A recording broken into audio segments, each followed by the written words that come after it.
porque hoy salen ustedes en semana de receso y nos acabamos de enterar en el transcurso de ayer y hoy cómo ustedes hacen para salir de vacaciones unos días antes y poder aprovechar esta semana tan merecida.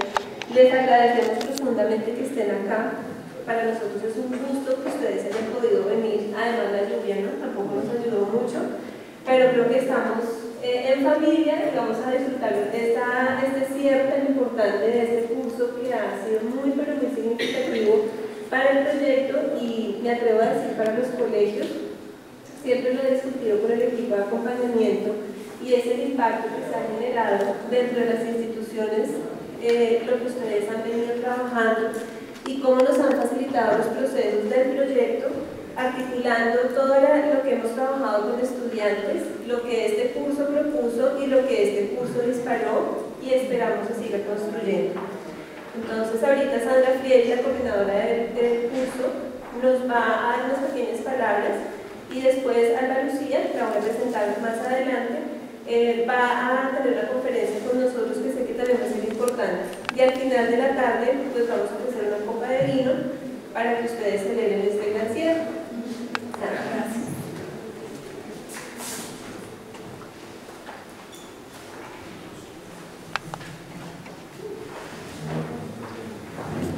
Bueno, buenas tardes a todos. Muy bienvenidos, muy bienvenidos. Me uno a las palabras de María Paula de agradecimiento por estar aquí hoy con lluvia, semana de receso y demás.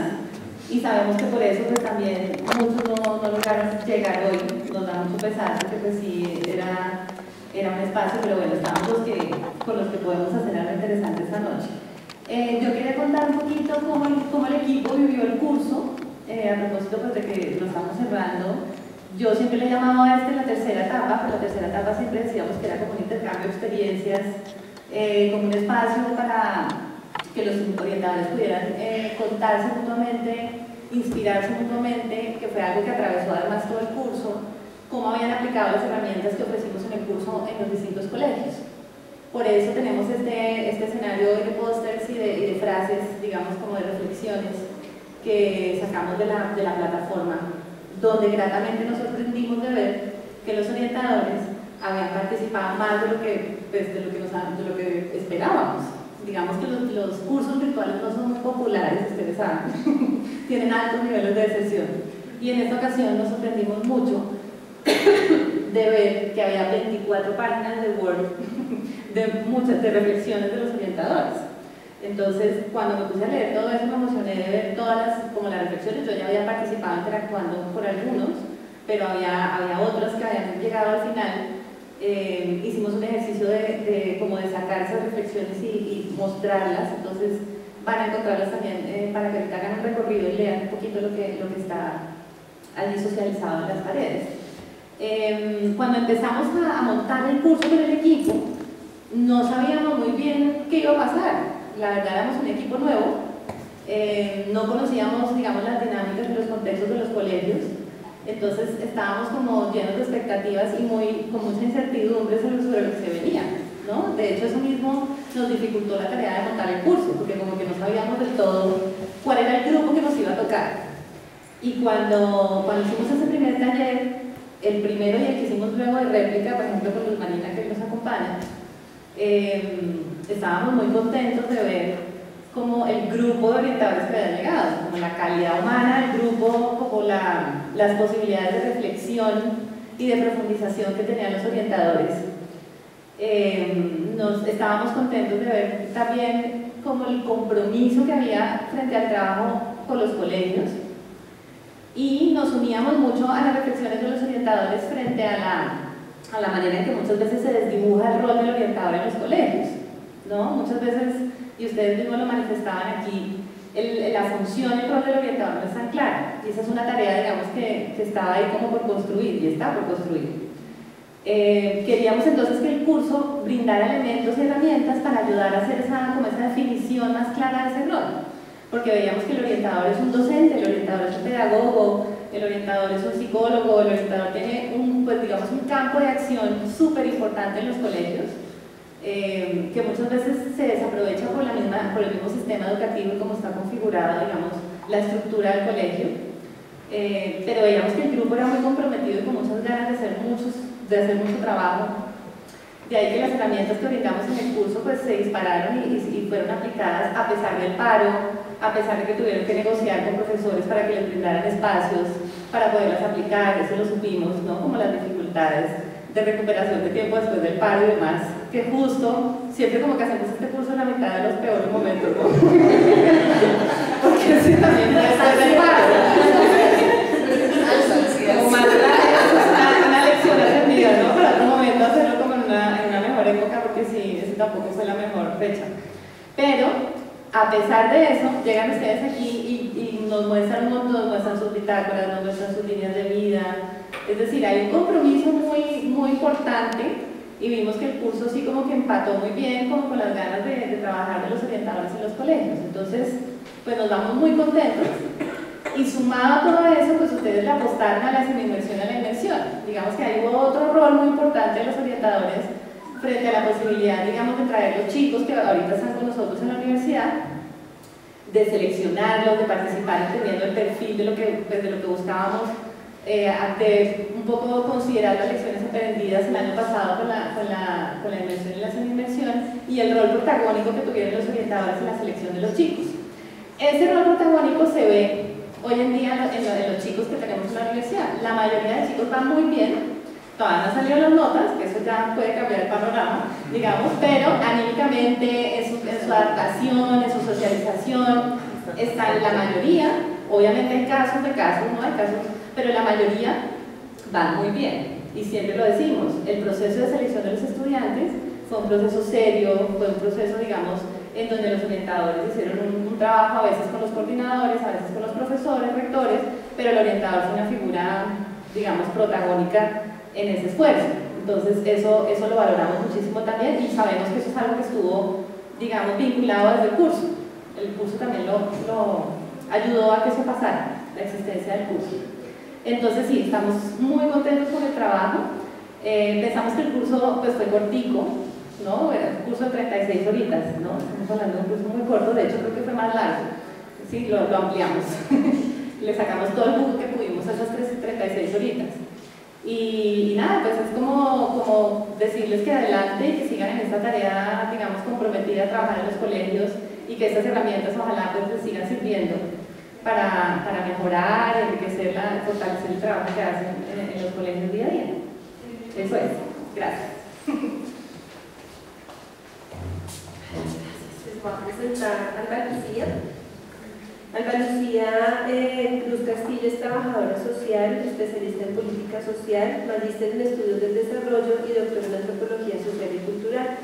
Ella es profesora de la Universidad de La Salle, tiene una especialidad en planificar proyectos con perspectiva de género y es autora del sistema de acompañamiento de formación integral de estudiantes de trabajo social, profesora desde el primer semestre hasta doctorado y demás.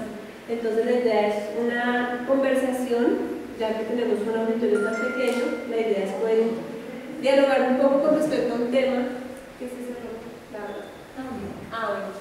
que sé que nos va a gustar a todos y es un tema que esperamos poder continuar trabajando con todos ustedes. Muchas gracias. Bueno, buenas tardes para todas y todos.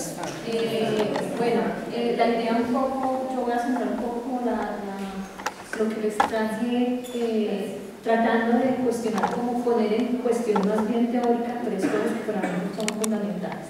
Primero, el término de diversidad, el segundo, el término de educación inclusiva y después los mecanismos en el escenario de la educación inclusiva. Entonces, primero les voy a presentar un video.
Pues en el video, pues básicamente, pues yo quiero mostrar el primer concepto con el que yo quiero poner en cuestión, y es el término entre la integración y la diversidad.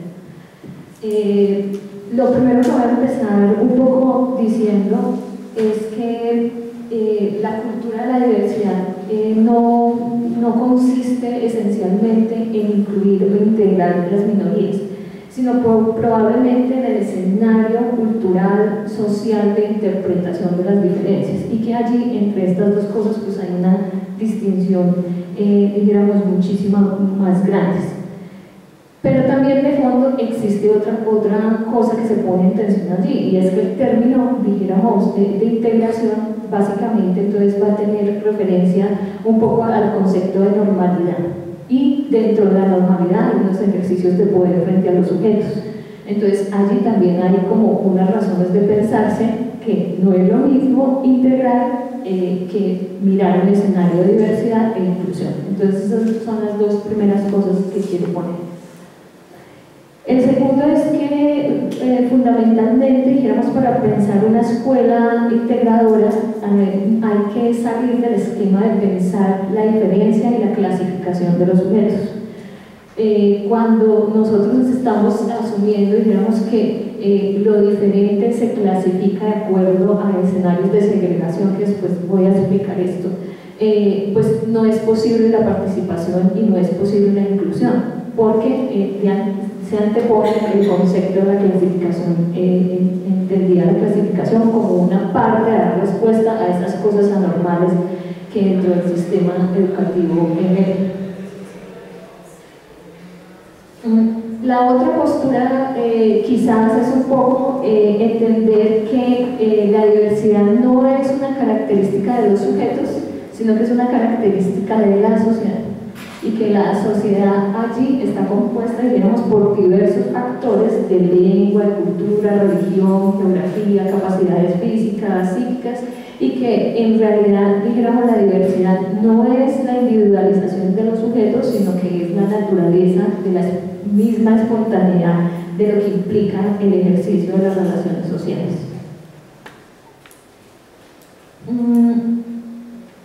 También un poco pensar que esa distinción un poco entre lo que es la integración y entre lo que es la inclusión también nos hace pensar que hay una mirada de quiénes son los otros y quiénes somos nosotros, un poco en ese sentido. Siempre entonces nosotros somos probablemente las personas que tenemos ciertas capacidades o gozamos de ciertos privilegios sociales, pero afuera de nosotros están ellos, y esos ellos son a quienes nosotros tipificamos, clasificamos, y entonces eso resulta ser de fondo, digamos, un proceso que niega de sí la inclusión social como un proceso dialógico. Vuelvo entonces a esto a lo que me refiero cuando nosotros decimos nosotros, y es que entonces, digamos, un poco los escenarios de las escuelas entonces a veces están pensados haciendo esta distinción de fondo entre la integración y la diversidad. Siempre está pensado en que no hay un grupo de personas que deben darle respuesta a las capacidades distintivas de los demás, pero que lo hacen desde la lógica de lo que se cree somos nosotros para darle respuesta a los otros. ¿En qué me refiero a esto? Entonces somos nosotros los que tenemos las capacidades, somos nosotros los que tenemos, dijéramos, un ejercicio de poder, de cognitivo, de conocimiento, de entendimiento, y son ellos a quienes hay que un poco integrarlos a este ejercicio, pero lo pensamos desde lo que nosotros creemos son esas capacidades o discapacidades, y por eso entonces un poco podemos tipificar esto en discapacitados, en que son anormales, en que son diferentes, en que son rebeldes, porque dijéramos que la lectura, a pesar de que llamemos la escuela una escuela, dijéramos de diferencias, en realidad la escuela no la estamos constituyendo como un escenario de la diversidad. Voy a la otra, entonces, es el uso de las categorías. Entonces ahí empieza la educación un poco a establecer categorías. Empieza a establecer categorías, pero sobre ellas metodologías, sistemas de atención, sistemas de corrección, pero ahí no, dijéramos, para mí no estaría tan profundamente marcada la situación de las escuelas que no son inclusivas. Esto se traslada a los currículos. Se traslada a los currículos con cátedras especiales, con escenarios especiales, que más allá, dijéramos, de atender realmente, discutir sobre la diversidad, lo que atiende es la segregación y marca notoriamente más esta segregación.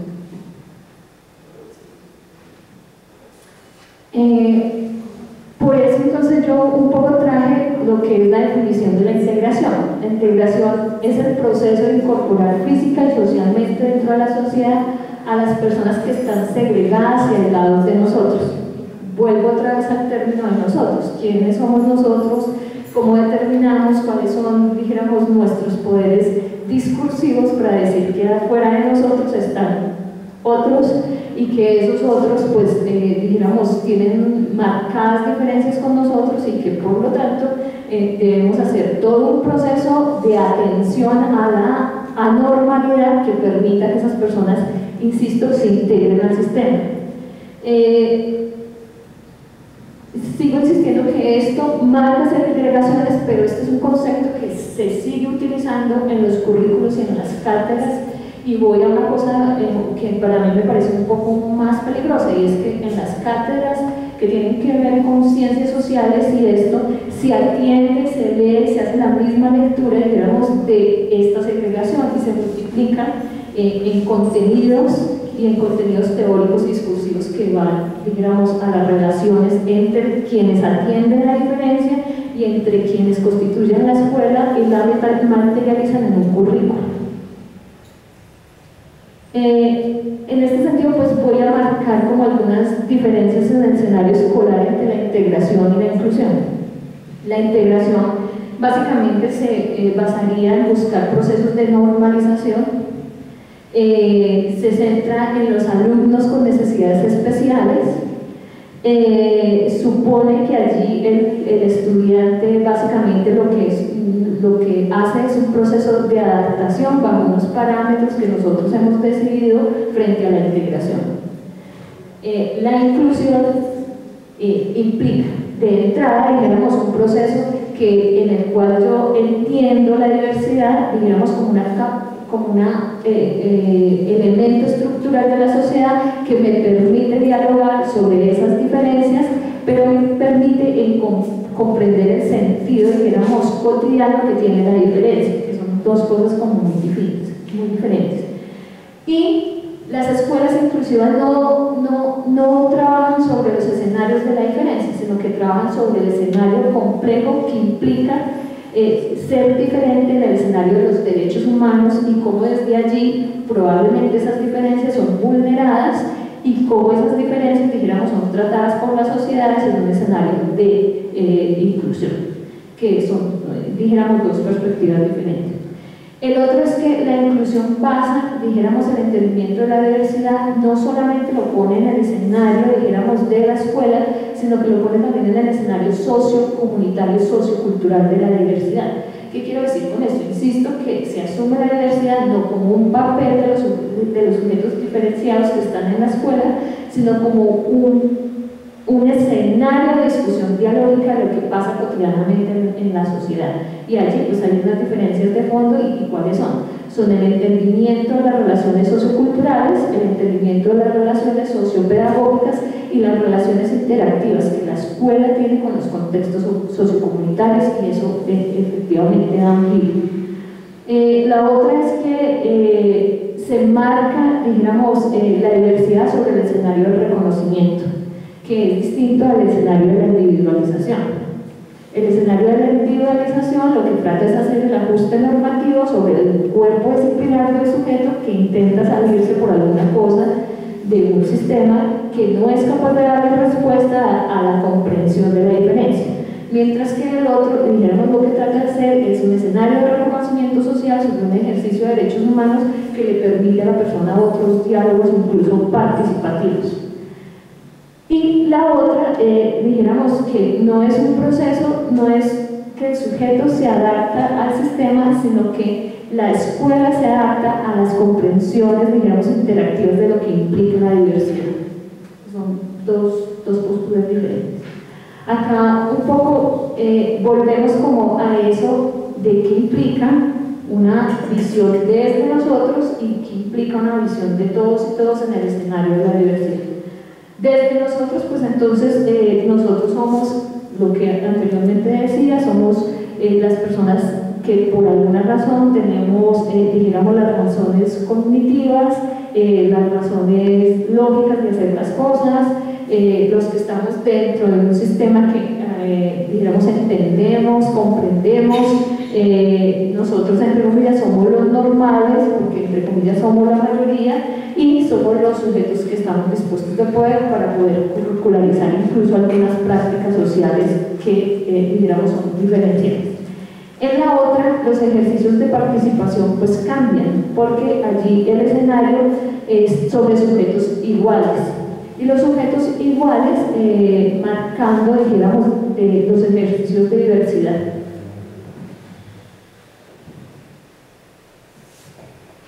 Ahí también, entonces, también hay otra discusión de fondo. La escuela está acostumbrada al ejercicio de la normatividad y de la normalización.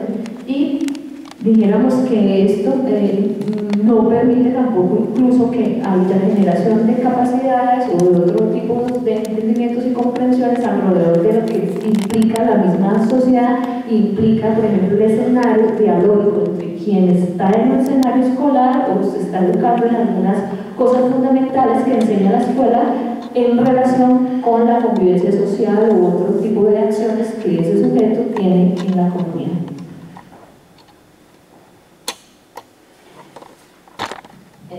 Bueno, la otra allí es que regularmente la forma en que está hecha la escuela, un poco lo que tiende es a reducir el escenario de la diversidad y más bien, dijéramos, a atender la individualización y homogeneizar los comportamientos, dijéramos, de los individuos. ¿Implica qué? Implica, digamos, que las escuelas inclusivas como que cambian la lógica de acercamiento a los estudiantes. Y allí es que el protagonismo de la escuela se traslada sobre los procesos de formación y no en los procesos, dijéramos, de educación y de informar a los estudiantes sobre algunos contenidos. Entonces allí el papel del maestro es un papel, digamos, interactivo, si uno lo pone así desde la acción política, dialógica que tiene un maestro en relación a qué elementos le está brindando a un estudiante para que pueda comprender socioculturalmente el entorno donde se educa. Entonces, claro, las variaciones son radicales. Hay una en la academia tradicional, en la escuela tradicional, pues hay adiestramiento, hay jerarquización, hay formalización y hay normas rígidas. Incluso en esa formalización se da hasta incluso en los procesos de seguimiento y acompañamiento que yo le hago a los estudiantes. Los sistemas de orientación, entonces yo los normatizo, o sea, yo categorizo qué le pasa al sujeto, yo categorizo cómo lo atiendo, yo categorizo cuándo lo remito de otra persona o de otra instancia, y esos procesos, o sea, pierden la esencia del entendimiento de la diversidad desde el mismo modo, o sea, que planeo el ejercicio de acompañamiento al estudiante. Entonces aquí también un poco a lo que yo me estoy refiriendo es que las escuelas inclusivas no solamente, el asunto de la escuela inclusiva no solamente es de los sujetos que operativizan, digamos, el sistema, sino de la transformación misma de un concepto de escuela que necesitamos formar desde otros escenarios. ¿Desde cuáles otros escenarios? El reconocimiento, el ejercicio de los derechos humanos, las capacidades que los estudiantes tienen para leer los contextos, insisto, sociales, porque la diversidad no solamente es la escuela, la diversidad es el ejercicio, dijéramos, de la convivencia social donde todos los días ellos están allí. Pero como la escuela está basada en la integración, entonces lo que hace es aumentar el concepto de la segregación de los sujetos. allí, dijéramos, las escuelas inclusivas entonces voltean un poco esa lógica. La participación tiene un rol esencial y la flexibilidad, pero yo no me refiero a esta flexibilidad en términos de que no sé si puedo hacer todo lo que los estudiantes quieran o todo lo que propongan se valga, porque esencialmente la escuela tiene un papel formador y un papel formador que se integra, dijéramos, se llega a concretizar, se llega a operatividad en un currículo. Me refiero a que exactamente ese currículo tiene que tener flexibilidad y reflexibilidad. El currículo, digamos, tiene que dar elementos que le permitan al estudiante reflexionar sobre la práctica cotidiana del vivir frente al aprendizaje, que son otras cosas. No es mirar los contenidos en relación a, sino mirar la formación estructural del diario vivir en relación a lo que se aprende ahí. Y la lógica un poco se invierte. Algunos elementos como fundamentales de la escuela inclusiva desde mi punto de vista serían garantizar la oportunidad en el escenario de las igualdades y las oportunidades, garantizar la participación, garantizar la defensa de la identidad, pero la defensa de la identidad desde la distinción de la diferencia, concebir el currículo como una perspectiva plural, pero insisto, o sea, eso es un tema de otra discusión, cómo se hacen los currículos flexibles y con reflexibilidad, que es otro asunto, pero a lo que me refiero es que si el currículo finalmente es la intención formativa que digamos que tiene un propósito de contenidos, pero tiene un propósito fundamental que es la formación, el concepto de formación. Independientemente, digamos, de los contenidos, la formación aporta a varios escenarios. Uno probablemente, dependiendo de donde uno se pare, son las competencias. Entonces no llamemos eso competencias, allí hay otra discusión alrededor de las competencias, llamémoslo habilidades, capacidades, pero mínimamente se esperarían del sujeto. Y lo que espera el escenario de la educación inclusiva es que esas competencias tengan que ver con escenarios de poder leer la vida cotidiana en medio de lo que implica la diversidad en un escenario sociocultural que los sujetos todos los días viven. O sea, no es la diferencia del sujeto, insisto como un poco eso. Eso marcaría notoriamente escenarios de segregación. Y pues básicamente mirar que el proceso de la educación inclusiva no solamente es de los maestros, pero hago un énfasis en esto. Sí necesita maestros, dijéramos que técnicamente y que epistemológicamente piensen los escenarios de la diversidad o piensen los escenarios de la diversidad como parte formativa, digamos, de los currículos. Para mí, un poco teniendo en cuenta como estos cuatro escenarios de lo que posiblemente pasa en los escenarios de la diversidad en cualquier sujeto, dijéramos aquí, pero que, insisto, deben operativizarse en cosas concretas. La primera es la diversidad personal, sociocultural, la diversidad educativa y la diversidad familiar.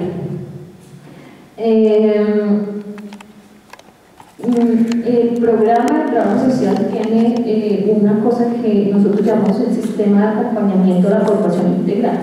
Ese es el sistema de acompañamiento a la formación integral, digamos, parte primero de un conocimiento muy profundo de la persona que se educa. ¿Y cuáles, digamos, son el escenario de estas cuatro diversidades en donde, digamos, yo tengo que acentuar procesos de formación? Y que tengo que acentuar procesos de formación de acuerdo a los perfiles o a unas competencias que, como en el escenario educativo, yo he decidido privilegiar. Pero lo fundamental es el conocimiento del sujeto y las diversidades que yo atiendo o sobre las cuales más bien debo dialogar como escuela.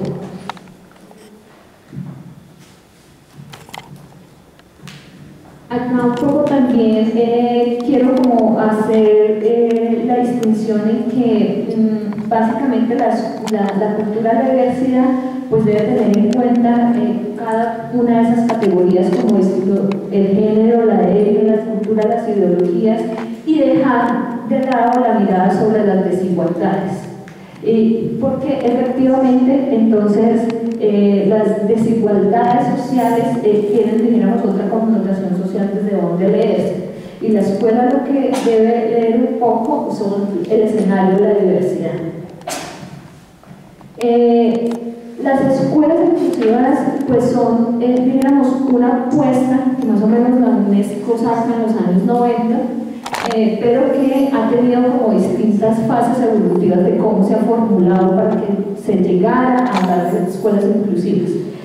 La primera fase fue empezar a trabajar el tema de la exclusión social, y como algunos grupos sociales eran, dijéramos, aislados, dijéramos, de ciertos componentes educativos. Y en ese sentido, lo que la escuela, de la manera en que respondió, fue escolarizando a aquellos que estaban por fuera. Esa fue como la primera etapa de cómo evoluciona posteriormente lo que hoy llamamos la escuela inclusiva. La segunda etapa fue la etapa en que ya no hablábamos de exclusión, sino hablábamos de segregación. Entonces, ¿qué hicimos ahí? Armar escuelas especiales, armar escuelas para niños genios, armar escuelas para niños con cerebros elevados, entonces, insisto, hicimos un proceso de segregación.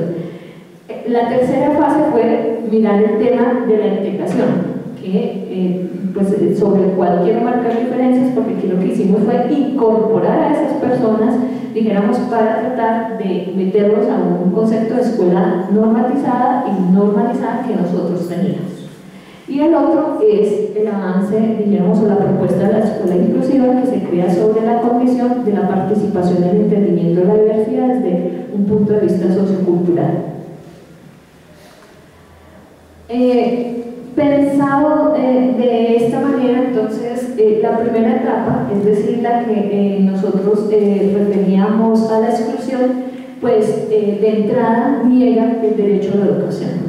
O sea, hace una lectura de que hay algunos que no tienen el derecho a la educación y por lo tanto vamos a meterlos al sistema para poder brindar ese derecho. La segunda, que es la segregación, pues ahonda sobre el concepto de las escuelas diferenciales y separa, dijéramos, a algunos grupos sociales. La tercera, que es la integración, va agregando a algunas personas, pero se centra sobre el concepto, dijéramos, de la diferencia como un proceso no de la sociedad, sino como un proceso, dijéramos, individualizado. Y la cuarta fase, pues ahí ya básicamente pensamos es la diversidad como un valor social que puede ser dialogado en el escenario de la educación dentro de un concepto de formación integral. ¿Qué implica el concepto de formación integral? Implica específicamente que la escuela esencialmente forma unas capacidades para dialogar con los contextos sociales y desde allí forma unas capacidades, digamos, para el ejercicio de derechos humanos, forman unas capacidades para el ejercicio del reconocimiento social de los sujetos en el escenario de la diversidad.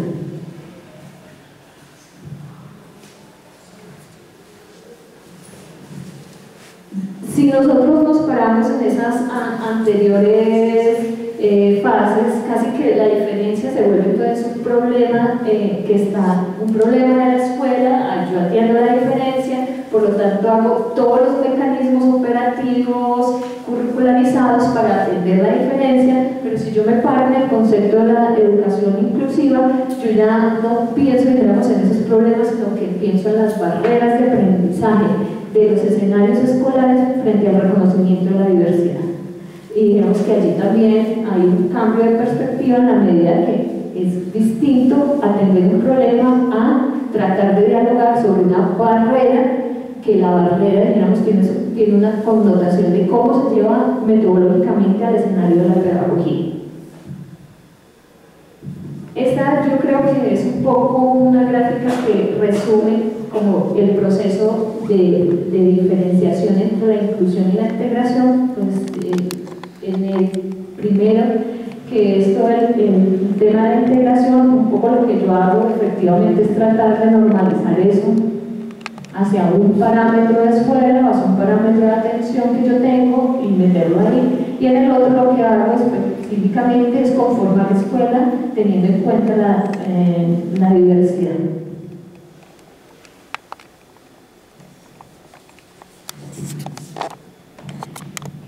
Vuelvo entonces otra vez a marcar como algunas distinciones entre la integración y la inclusión y cómo eso se traslada, digamos, a un colegio o una escuela. Primero empiezan a haber, digamos, ubicaciones físicas dentro de la escuela que muchas veces son arquitectónicas y otras veces no son arquitectónicas, ¿sí? Pero como esto, los maestros un poco lo reproducimos dialógicamente en la forma en que llevamos los contenidos, pues eso se traslada a la georreferenciación política que los sujetos hacemos vitalmente de los espacios. En el proceso de la integración, pues el estudiante diferente es el problema. Y entonces todo el sistema de acompañamiento lo que hace es cómo adaptarlo y cómo él se debe adaptar más bien a lo que pasa en la escuela en medio del escenario de la normalización. Atiendo, insisto, personas con necesidades especiales, con capacidades especiales, entonces mi sistema atiende siempre cosas especiales, entonces yo hago metodologías, pero también hago formatos, probablemente llenando el abanico de todo eso. Y se mantienen, dijéramos, las barreras comunicacionales, pero dialógicas también para la comprensión del sujeto. En el otro, pues se supone otras cosas. Insisto, el problema no es el sujeto, sino la forma en que nosotros concebimos la escuela y cómo volvemos a eso en un currículo. El problema es el currículo y cómo, dijéramos, como escuela tenemos un entendimiento sobre la diversidad, y si la diversidad la entendemos solamente en el escenario escolar, o la entendemos como una relación sociocultural que viene, dijéramos, incluso de las mismas dinámicas de la sociedad. Y la diferencia, pues ya no es en términos de eso un problema, sino un valor que se asocia, digamos, a cómo nosotros podemos dialogar con el sujeto que se educa, porque, digamos, la prioridad se transforma sobre ese sujeto, no sobre quién es el profesor. Y se rompen siempre ciertos prejuicios de normalidad.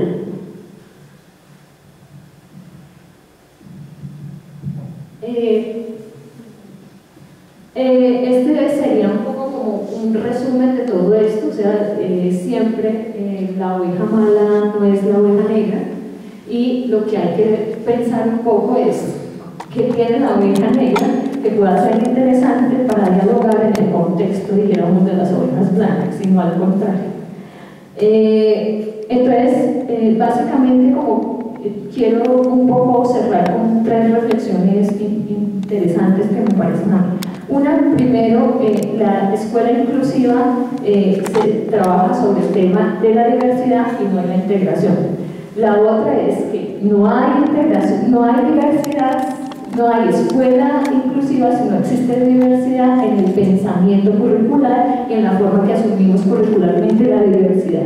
Y el tercero, que la diversidad no es asunto exclusivamente de la escuela, aunque la escuela lo operativiza en los currículos, es un asunto de la relación entre la escuela y el conjunto sociocultural y la interpretación de ese conjunto sociocultural con el sujeto.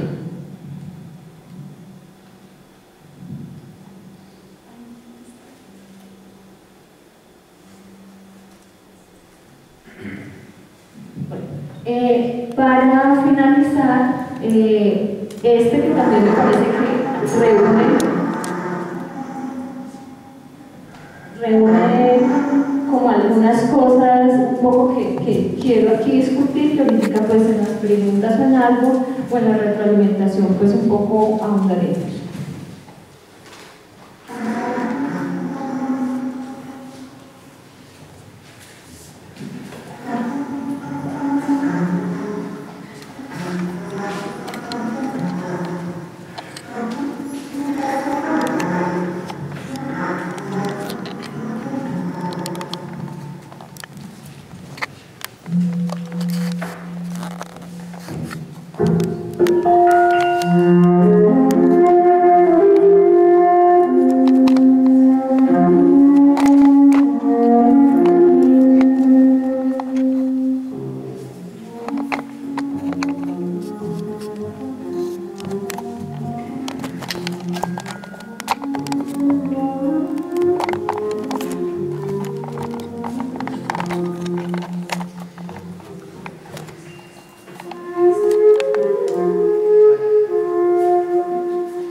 Bueno, muchísimas gracias. Pues no sé si tengan preguntas, dudas, comentarios.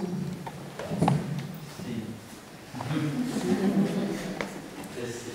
Primero, estamos muy perdidos, lo último que somos pero siempre como que tú dices en algún punto que las ciencias sociales de alguna manera orientan como en la parte de la academia, orientan como a la escuela y le enseñan como a la escuela algunas miradas sobre el mundo, sobre la diversidad. A mí me parece problemático porque es que de todas maneras yo siento que la escuela es una mediadora también de la sociedad y de alguna manera como que reproduce lo que pasa en la sociedad y como pasaba en el primer video, que no era solo un libro de la familia o el niño, sino que era un libro de la sociedad completa, la que tenían un problema homogenizado, todos hacían lo mismo. Me parece muy problemático, digamos, como que esa responsabilidad de las ciencias sociales siempre hay como esa costumbre histórica de sobredimensionalizar la función social de la escuela. Entonces, claro, partimos del hecho de que las ciencias sociales y ciertos sectores de la sociedad obligan de alguna manera a la escuela a ser de una manera específica. Y al mismo tiempo, desde esas mismas ciencias sociales, desde una política pública, por ejemplo, también se le está haciendo unas exigencias a la escuela. Entonces, como que la escuela queda como en medio, en esa mediación. Entonces, a mí sí me parece que una pregunta fundamental para, digamos, para educadores, para pedagogos, es esa, y es, si usted está de alguna manera influenciado y si su quehacer lo rigen algunos direccionamientos y prácticas culturales que hay, ¿cómo es posible que la sociedad le pida a la escuela solucionar un problema que no es de la escuela y que se lo impone a la escuela misma? O sea, a mí me parece como algo como, o sea, una contradicción lógica terrible, como pedagogo. No sé si tú cómo pudieras, o sea, ¿qué camino coge ahí uno? ¿A dónde coge uno? Es que escuchando el compañero, o sea, me surge la misma pregunta, pero al mismo tiempo me va surgiendo un cuestionamiento sobre esa pregunta, y es que hasta qué punto también como maestros o como personas que nos desenvolvemos en un entorno educativo nos preguntamos todos esos retos antes de serlo, ¿sí? Antes de enfrentarnos a esa sociedad que venimos cargados con todo ese bagaje cultural, y cuando llegamos a la escuela pues empezamos a reproducir, porque finalmente pues somos producto de esa misma sociedad. Pero me entra esa misma preocupación, o sea, la carga de una sociedad que está construida desde la discriminación, desde el mismo lenguaje, la asume la escuela, y no hay miradas autorreflexivas en los otros movimientos sociales, en los otros conglomerados de personas. Y la otra pregunta es si desde la academia sí se está replanteando, porque es que esa misma postura de discriminación la promueven las mismas políticas del Estado de Educación. Entonces son muchos maestros que no están formados para asumir unos niños desde la diferencia, que le huyen a eso, que además no tienen las condiciones para hacerlo, que una política que dice como este niño vale por 3, pero vale por 3 ¿qué? O sea, como es bien complejo, porque desde la misma política se discrimina, que era como lo que tú repetías todo el tiempo durante el discurso. Entonces nos están indicando que no sea inclusivo, sino que sea integrador. ¿Sí? Pero sí, o sea, se le exige la inclusión, pero se le dan prácticas para integrar, pero se le incluye que las prácticas sean inclusivas. Entonces eso me preguntaba a medida que el compañero iba hablando, entraba como en esa dicotomía. Entonces, como también la responsabilidad que tiene uno como sujeto frente a esa sociedad. Es que yo creo que hay varias cosas de discutir de fondo. O sea, desde mi punto de vista, cuando la educación se vuelve un negocio, cuando está en el escenario de la neoliberalidad, por decirlo del neoliberalismo, yo creo que hay un primer problema. O sea, hay un primer problema epistemológico, y es que la educación entra a ser una mercancía, y que incluso, dijéramos, las lecturas de la diferencia entren a ser un producto. Entonces, las escuelas que aceptan a los niños con capacidades especiales, entonces se vuelven, dijéramos, unas instituciones comerciales, donde allí la negociación, dijéramos, no es el criterio de la formación, pero que de fondo la discusión es sobre qué concepción de educación queremos, ¿sí? Esa es una primera cuestión. La otra cuestión viene con la lectura institucionalizada, y yo creo que es que no solamente a la escuela, sino también a las familias y a todos se nos han pedido unos papeles históricos casi, dijéramos, de superhéroes, que en realidad, dijéramos, es muy difícil de cumplir, pero es exactamente, dijéramos, ninguna de las dos cosas nosotros como tensiones sociales las vamos a resolver en la escuela, pero sí existe el escenario del aula, y el aula es una construcción de diálogos, y yo creo que es allí donde, dijéramos, uno tiene que romper las barreras, dijéramos, de lo que implican esos diálogos culturales en términos de la formación integral de los chicos. Porque si vamos entonces a asuntos más profundos, casi que yo tengo que llenar los formatos como orientador, como por ejemplo, no sé, te voy a poner un ejemplo muy sencillo. Las trabajadoras sociales en los centros LGTBI, digamos, tienen todo un discurso acerca de la diversidad, pero a ellas les pagan por número de personas atendidas y por un número de formatos que están llenando. Dijéramos sí, entonces dependiendo de eso, pues digamos las discusiones de fondo no se pierden, pero cuál es el escenario real, digamos, de construcción de diálogo donde sí se pueden romper las barreras. Yo creo que en el caso de los educadores es el aula, y el aula como un ejercicio de construcción dialógica de la diversidad. Ahora, yo creo que si el diálogo lo empezamos desde el aula, las barreras, digamos, operativas son más dialogantes que si no hacemos el ejercicio en el aula. Yo quería decir algo, y es, podemos cambiar como la perspectiva de ver que solo aprendemos en la escuela para poder cambiar esa perspectiva de que la inclusión solo se da en la escuela. Porque si seguimos pensando que el único escenario del mundo en donde uno aprende es la escuela, esa cajita allá donde todo el mundo lo meten y lo uniforman y lo homogenizan, entonces seguimos reproduciendo todo ese proceso de integración sin incluir. Yo misma estábamos en una charla ahorita donde hablábamos de los colegios que eran muy buenos y decíamos, yo misma me puedo excluir de un sitio o segregar de un sitio porque siento que no voy a ser capaz de manejarme en ese sitio.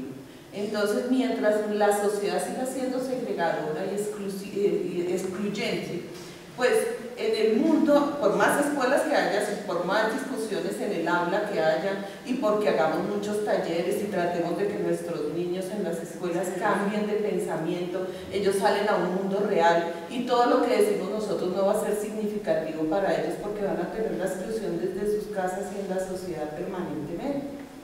Si un niño es excluido, o si yo misma siento que por mi clase social, por mi cultura, por mi personalidad, por mi estilo, no puedo estar en un espacio, eso es segregarme. Y esa segregación, ¿quién la trabaja? Yo misma la estoy haciendo conmigo. Y este mundo es absolutamente segregador por el neoliberalismo, por nuestra comercialización de todo, por los procesos que tenemos, y nosotros todos segregamos indistintamente, de cualquier manera. Si ahorita se mete un habitante de calle aquí, no sé cuántos salen corriendo, cuántos salimos corriendo, porque todos segregamos y excluimos de alguna manera. Entonces la sociedad tiene que aprender a no excluir. Yo pienso que eso es lo más importante, más que darle esa tarea a la escuela, porque es que lo que decía el compañero ya es cierto. La escuela tiene que enseñar educación sexual para que las niñas no queden adolescentes embarazadas. La escuela tiene que enseñar relaciones familiares, tiene que enseñar habilidades sociales para que la sociedad sea mejor. Ahora tenemos jornada única para que los niños estén más en la escuela y no con los papás porque están delinquiendo los adolescentes. Y toda la escuela, pero la escuela no va a cambiar la sociedad. Hacemos una tarea dura, pero eso no lo cambia. Yo quiero hacer solo unos comentarios sobre la experiencia que he tenido como padre en los colegios. La primera es cuando tú hablas sobre el diálogo. Este año un colegio hizo una investigación de convivencia de la media fortalecida, cómo los estudiantes de grado 10º y 11 lograron hacer una integración, porque ellos yo explico, estos grupos están clasificados por nivel de conocimiento en lengua, no está 10º por un lado y 11 por otro lado, no. Este año lo que hicieron fue integrar 10º y 11. ¿Qué me decían los estudiantes con los resultados de su investigación? Yo siento que la media fortalecida es un centro de relaciones sociales. Tan pronto dijo eso, yo dije, wow, entendieron en realidad que es la media fortalecida. La media fortalecida no solamente es un camino para el acceso a la educación superior, sino también estoy reconociendo al otro, y a partir de qué? Del diálogo. Entonces me parece importante. Segundo, me parece, fue muy bueno el video con el que tú empiezas tu conferencia, y siento, y tomando los comentarios que hacen, 3 dimensiones fundamentales. Es una macro, meso y micro. una macro, viendo cómo la sociedad está viendo este tema.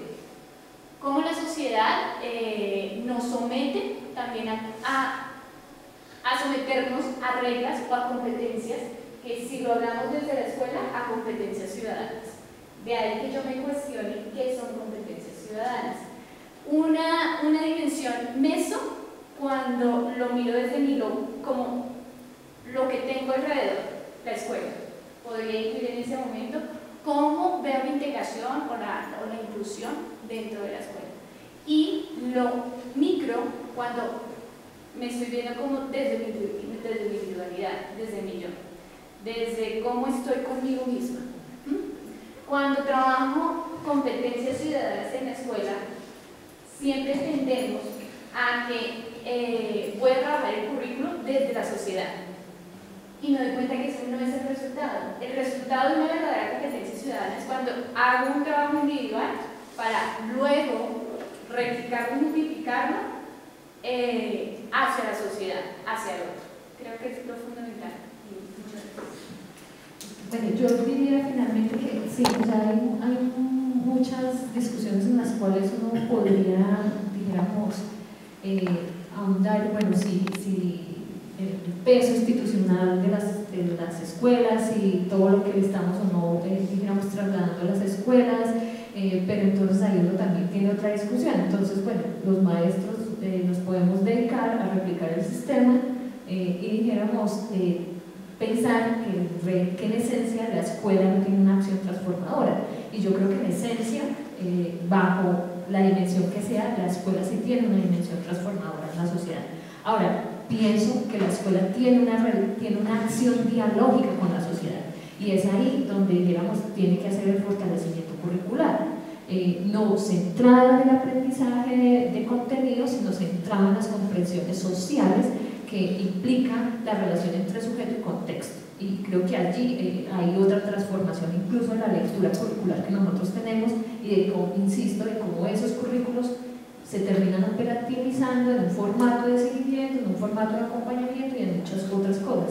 O sea, la discusión de fondo es el sentido que le damos a la escuela y el sentido que le damos a la esencia con la que fortalecemos o no, digamos, el escenario de la escuela como un escenario de diversidad, que obviamente reproduce unas acciones diferenciales que están en la sociedad, pero que debe hacer unas apuestas, dijéramos, integradoras a, digamos, otro tipo de discursos. Y creo que allí finalmente está la clave. Bueno, muchísimas gracias. Yo quiero hacer una cosa para comenzar. Yo empecé a ver el video inicial y, como todos, como analizar el proceso, ¿cierto? Las miradas, las acciones, dentro de algo como robótico, ¿cierto? Todos iguales, y viene el niño y es el diferente, bueno. Y yo pensaba, qué chévere presentar esto en el colegio. Pertenezco a un colegio que tiene un programa de inclusión, ¿cierto? Y yo, sería chévere. Pero va una partecita que me dice, no presentaría este video en mi colegio, pero ni loca, porque entonces los profesores decían, claro, mire, tenemos razón. ¿A qué me refiero? Cuando el niño empieza a mostrar su diferencia, ¿cierto? Y luego van los papás y se sonrojan porque nos está haciendo pasar pena, ¿cierto? Y lo llevan y lo ponen en su análisis y finalmente determinan que hay que medicarlo. Yo lo entendí así, ¿cierto? Lo medican y listo. Y el chinito hace su resistencia y luego se deshizo de su medicación y volvió a su normalidad, ¿cierto? Después de eso, hasta ahí yo, súper. Pero cuando va el niño y luego empieza a crear ese caos, ustedes se imaginan en un colegio donde van como 10 años con programa de inclusión y todavía en el 2015 no han podido con eso.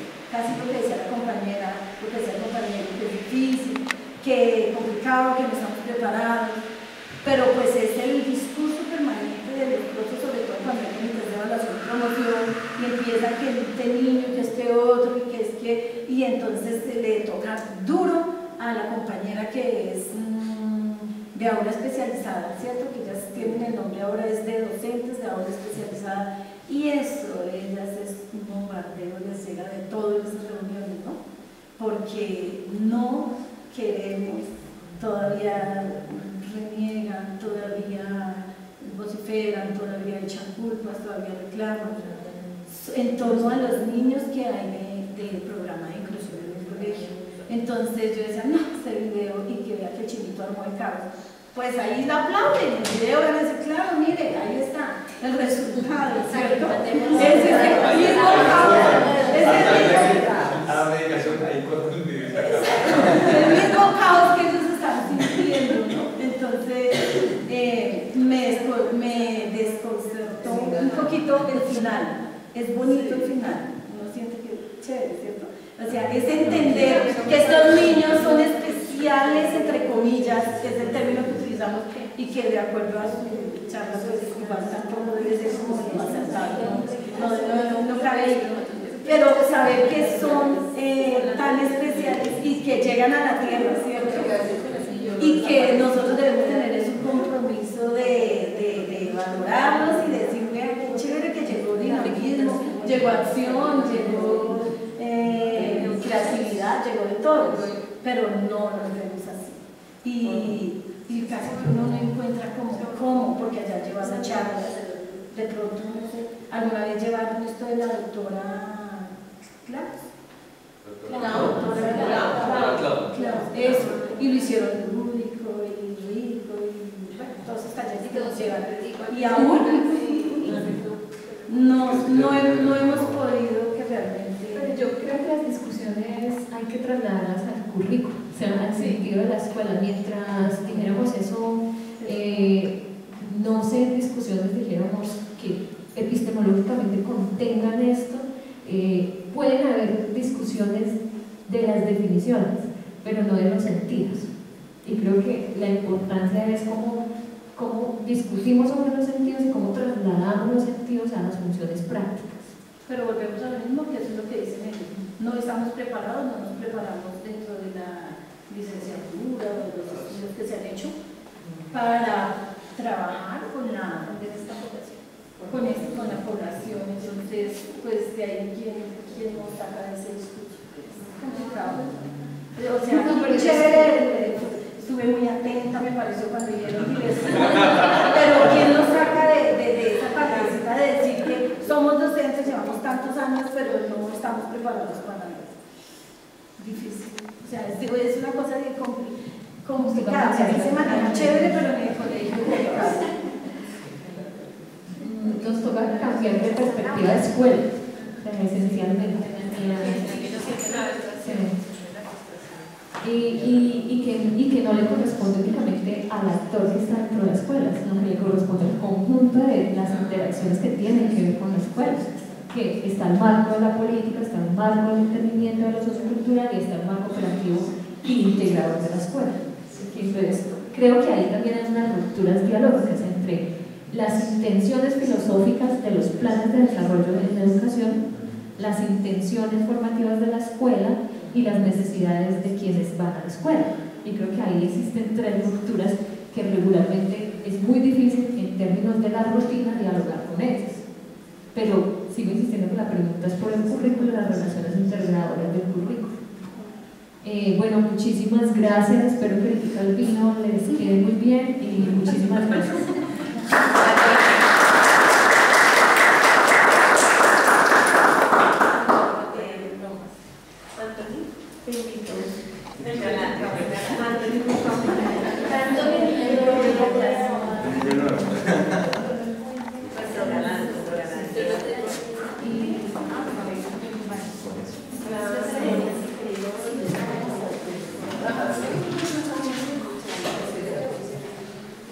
Bueno, buenas noches. Pues ya vamos finalizando pues esta jornada de celebración y de cierre de nuestro curso. Me corresponde la tarea de entregarles los reconocimientos y les voy a leer como dice. Dice: Formación Disciplinar 2015, Proyecto 891, Educación Media Fortalecida y Mayor Acceso a la Educación Superior. La Universidad de La Salle, a través del Centro de Extensión y Educación Continuada, en el marco del proyecto 891 y convenio 1169 de la SED, hace constar que Noralba Ávila Torres identificada con el número 51833196, asistió y cursó el espacio académico de herramientas participativas para la orientación sociovocacional con una intensidad horaria de 40 horas presenciales. En constancia se firma a los 2 días del mes de octubre del 2015, Pilar Calvo, coordinadora de Extensión y Educación Continua de la Universidad de La Salle, y Milton Morano Camargo, líder del proyecto 891 Educación Media Fortalecida y Mayor Acceso a la Educación Superior.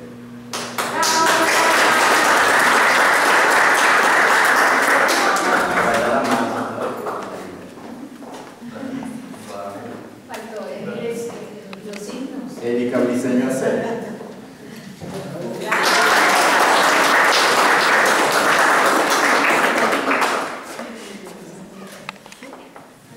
Doriceid Camacho Volante.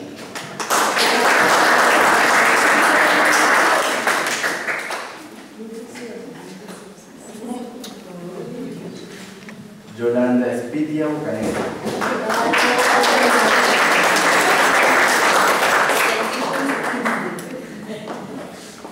Andrea Catalina Martín Rojas.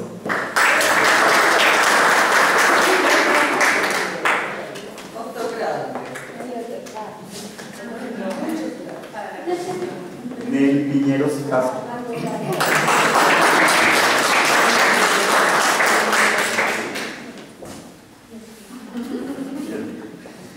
Yo Faber Diva García.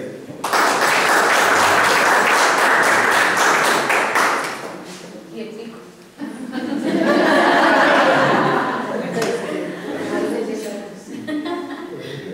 Sandra Patricia Solera Ponte.